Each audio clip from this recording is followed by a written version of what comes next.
That's the Louisville Cheer Squad bringing the Friday Night Light spirit. Thanks so much, ladies. And here we go.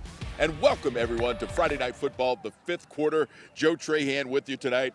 And wow, did I ever have a whale of a high school football game to tell you about tonight. It is one of many great games that we're going to bring you because we're all about bringing you what happens under these Friday Night Lights. I'm here in Louisville hosting Flower Mound Marcus. It's the Battle of the Axe, and they've been doing this for some 39 contests over the years, and I dare say that what we saw tonight will go down as one of the best ever Battle of the Axes we have seen, because this game was absolutely a classic. And listen, it's just one of many games that we've got covered for you. We got crews throughout the area, and that includes our Mike Leslie. His Friday night football game had Glen Rhodes taking on Alvarado with Mike on the call. And our Michelle Montaigne is a little bit further, let's see, east and north of where I am right now. She had Wakeland taking on McKinney North. We'll get to her in just a moment.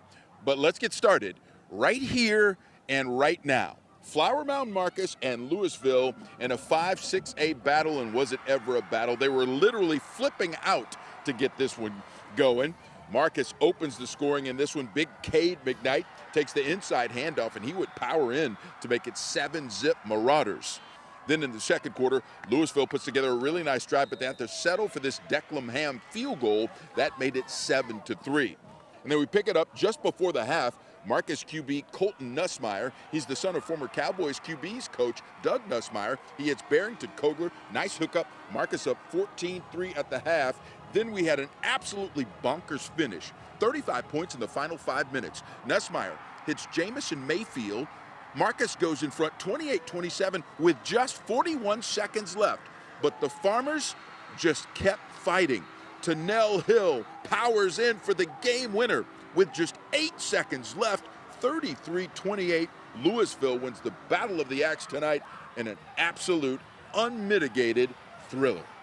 All right, let's bring you some more highlights now. Next stop, Melissa battling Anna for the top spot in 4-5A Division II. Anna's motorcycle run out is hard to beat, but Melissa would strike first in this one. Brett Holloway to Jacob Swaim for the TD and the 7-zip lead. There was plenty of scoring in this one.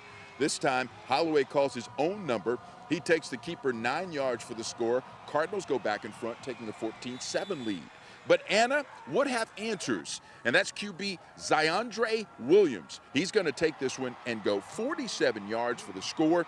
That ties it up at 14. Williams told me last week he couldn't wait for this one, showing why on this night. He scores again, this time from 10 yards out. Entertaining game, tied at 21 at the half. Melissa went in front in the fourth quarter in this one. They are leading it, but the way it's going back and forth, who knows how that one's going to end up.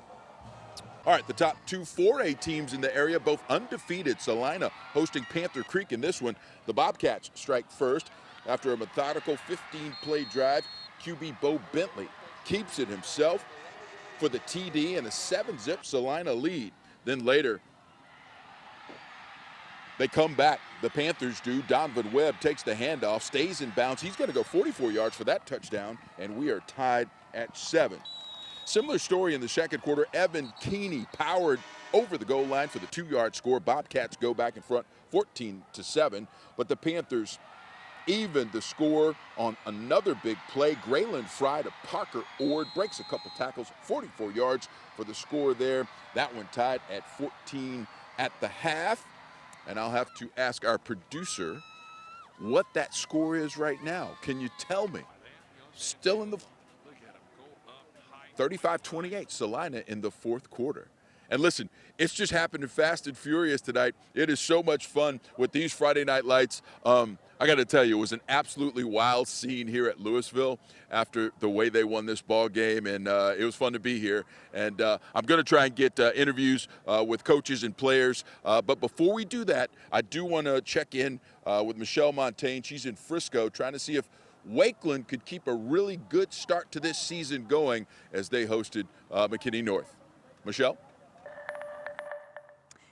Well, Joe, I'm not going to spoil it for anyone out there who didn't get to see the game until we get to some of the very impressive highlights that we'll show you soon. But, yeah, that's absolutely right. They came into this game 4-0 on the season, a much better start to 2025 than they had to open last season with Jaden Maples at the helm, calling the plays, or excuse me, at least playing signal caller, quarterback for the Wolverines. Meanwhile, the Bulldogs, kind of a tale of a different story. They lost their first 3 games to start the season, but they did pick up their first win last week. So they're trying to use their own momentum, but it was Wakeland who really got off to the strong start. They gave the Wolverines cheerleaders a lot to cheer about, especially early on. They were leading 14-3 early in the second quarter. That's where we pick it up, and that's when TJ Corbett broke out, literally. The first play of the drive for the Bulldogs, he takes the handoff 76 yards to the house.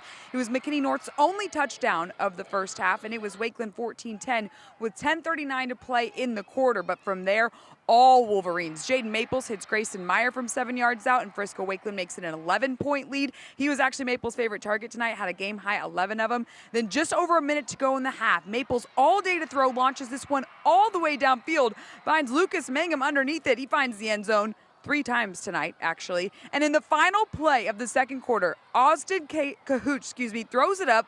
Mangum's down there somewhere, right? Well, yes, he is. The Wolverines rolled a 5-0 by a final of 52-24. Over 400 yards. Yes, ma'am. It looked easy.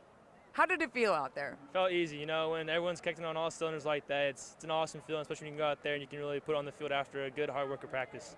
Yeah. Especially when you have a guy like this down there too, huh? 11's down there somewhere.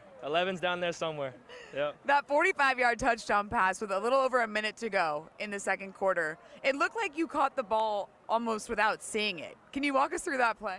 You know, like, I just trusted my quarterback. I was like, just throw it to me. And I just made it happen.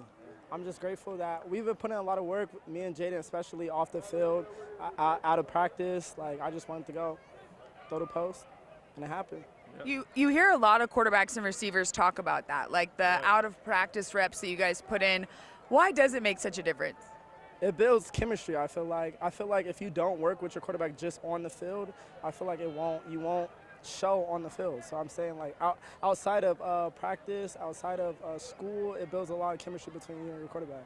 All right, for you, 5-0 start to this season. Obviously a much better one than you guys got off to last year. What's made it so successful so early? Honestly, I really think it's the summer. It's preparation. I think that's definitely our big thing this year that we definitely put in our motto. It's, you know, we really took, you know, summer seriously this year. I really feel like, you know, with the coaching we got put in, with the extra hours we put in, I mean, I can't tell you how many times we ended at, you know, 12 or 1 and we worked till 3. We were there because we wanted it. You know, it wasn't like I had to go and ask those guys, you know, to come up here and, you know, put some work in. They wanted to. I think that's a big thing is, you know, all those extra hours are really paying off now, and y'all are seeing what Wakeland football can really be. For you, last one. I believe you had 5 receptions on the day. 3 of them go for touchdowns. So basically just throw it to you and you're going to find the end zone or what? Right. Yeah. I just tell my quarterback I'm going to be open, throw me the ball. That's it. 52 points has got to be fun, huh? It was, and honestly, y'all didn't even get to see the full potential yet. That's just the start. Believe that. All right, heard it here first. Thanks, guys. Of course, thank you so much. So what is the full potential of this team? I have to say, watching tonight, they looked like they were just having fun. Like I said to Jaden at one point, it just looked easy. There were times where he had so much time in the pocket to throw. I think that's what allowed him to put up so many yards. He was able to put a lot of air under the ball, give his receivers time to really run the routes that got them so much open space. So it was fun to watch. Obviously, the Bulldogs still trying to find their way, I think, defensively. Only had 10 points in the first half. They were able to roll out 2 touchdowns there in the second half, so shows their fight. They weren't willing to just give up on this game despite such a lopsided halftime score. But, yeah, look out for Frisco Wakeland, Joe. They are the real deal this season. Yeah, they certainly are, Michelle. We'll see what happens when Frisco Wakeland takes on Frisco Lone Star. That is setting up to be a pretty good affair right there. Great stuff from you, Michelle. Stick around. We might want to talk to you later in the show. But speaking of great affairs, I'm going to bring in Louisville head coach Michael Odle. And Coach Odle, step on in because that was an absolute incredible ball game. For us on the outside looking at, I can't imagine what it was like for you as the coach. I think it took some years off my life is what it did. I mean, it just a rivalry game that went back and forth, and just some talented players making some big-time plays. Just wow, you know, the ups and downs. Hey, we can do this. Oh, man, oh, you know, we can do it. And then, oh, man, again. And to be able to punch it in there with 8 seconds left and to find a way to hold on to this thing. Our kids just, they never quit.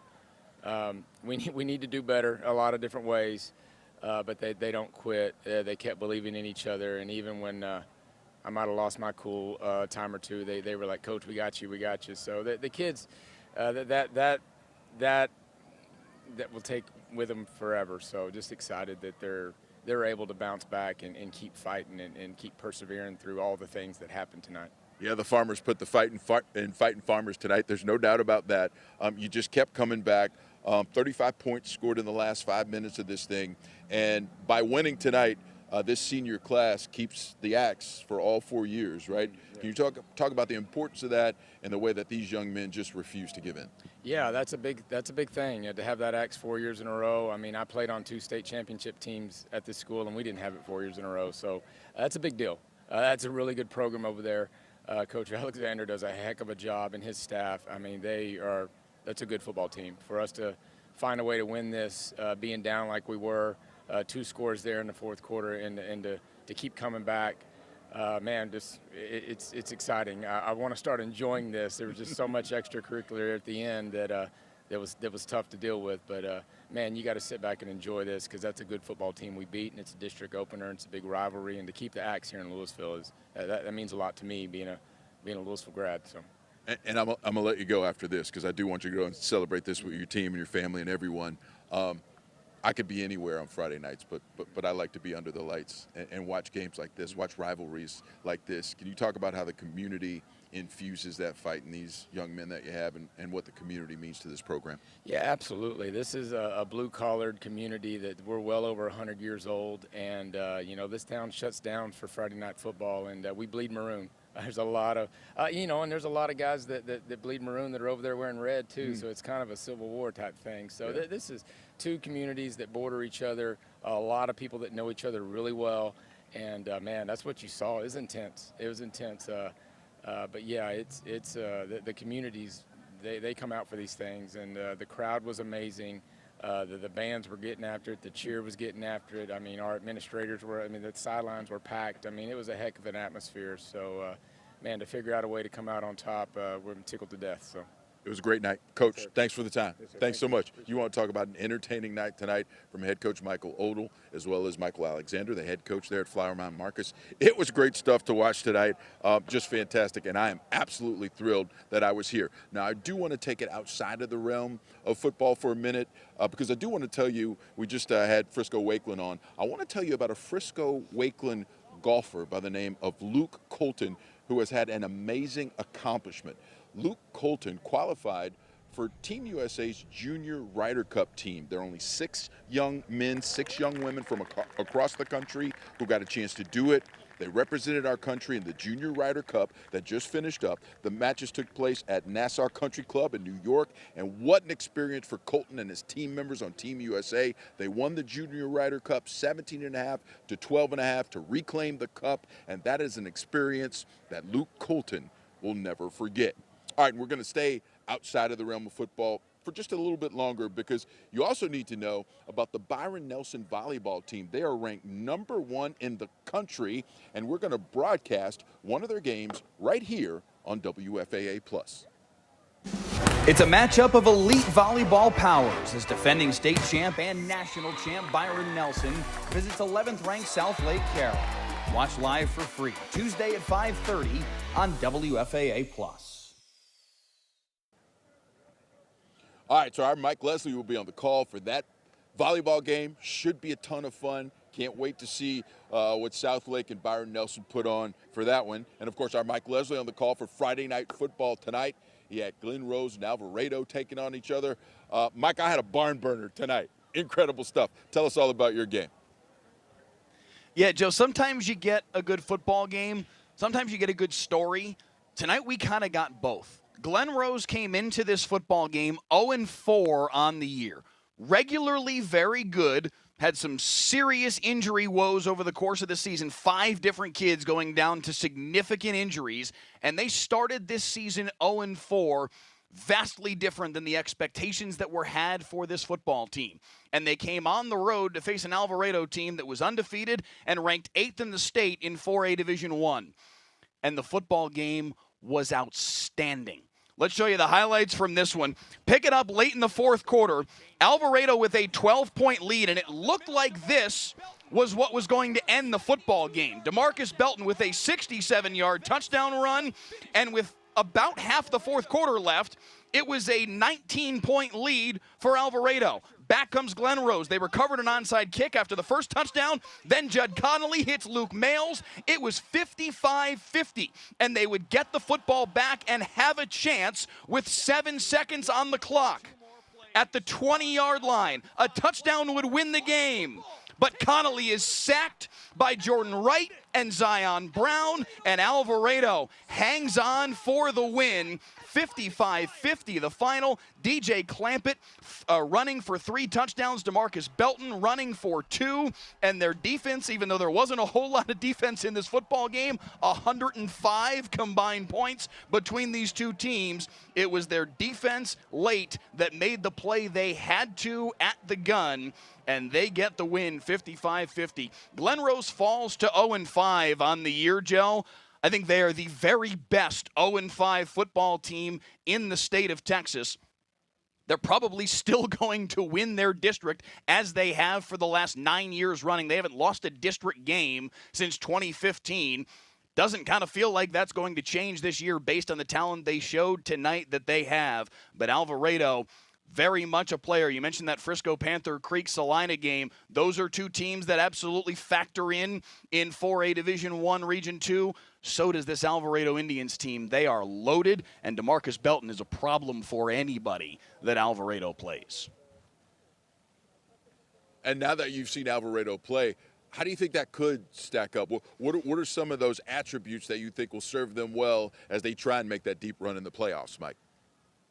Listen, they met up against Salina last year in the regional final and lost 55-21. So there is a significant gap to make up.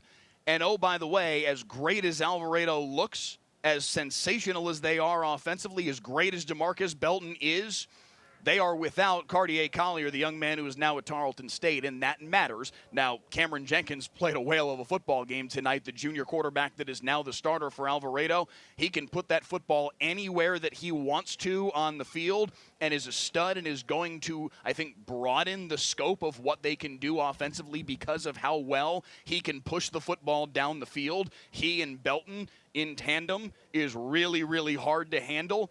Salina showed last year they were able to handle it, and Salina is every bit as good this year as they were last year. So if it does end up being a rematch in that 4A D1 Region 2 final between Salina and Alvarado's going to have to make up a lot of ground, but they do look awfully sharp to start the season. They need to clean some things up defensively. Gave up 50 for the second straight year to this Glen Rose Tigers team, but they had 55, and they get the win, and they're 4-0. Yet another scintillating football game. It's what Friday Night Lights is all about. Great stuff, Mike. Thanks so much. And listen, we're not done yet. We still got more highlights for you, and let's get right into them. After upsetting Duncanville last week, it's Waxahachie taking on DeSoto tonight. The Eagles would strike first in this one. Legend Howell, how about that for a name? Legend Howell to Antron Edmondson in stride for the 27-yard touchdown, and it was 7-zip DeSoto. The Indians answer back quickly. In fact, on the ensuing kickoff, Jordan Smith takes it right up the middle. There's room there. He puts on the Jets, and he's gone. 82 yards to the house, and we're tied at 7. But DeSoto reels off 22 straight points to end the half. Howell drops it in the bucket for Ethan Boopy Feaster. 12-yard score makes it 22-7. Then with 37 seconds left in the half, Sherrod Baker gets free for 26 yards on the touchdown, and it's 30-7 Eagles at recess. DeSoto goes on to win big. The final on that one, 40-17. Next stop, Choctaw Stadium. Arlington Bowie taking on Arlington Sam Houston. Second quarter, Volunteers up 7-zip, and they add to it. Denzel Ponder right up the gut for a 6-yard score. His second TD of the half puts Bowie up 14-zip. Later in the half, Bowie on the move again. Jaden Bibbs hits Maxwell Nichols on a 29-yard touchdown strike. Volunteers up 21-zip. It was 21-7 at the half, and Bowie pulls away in the second half. They get the big win there, 52-7. So there you go. What a night under the Friday Night Lights. One for the ages here at Louisville. Tons of fun. Anyone who came to this football game was was absolutely treated to a great night of high school football. The young men who played on this field today left it all out there. You could tell they did not want to lose this rivalry. Louisville ends up on top for the 4th straight year. They win the Battle of the Axe.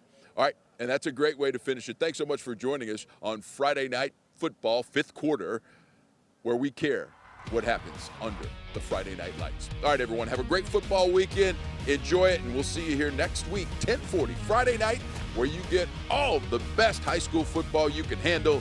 It's Friday Night Football, 5th quarter.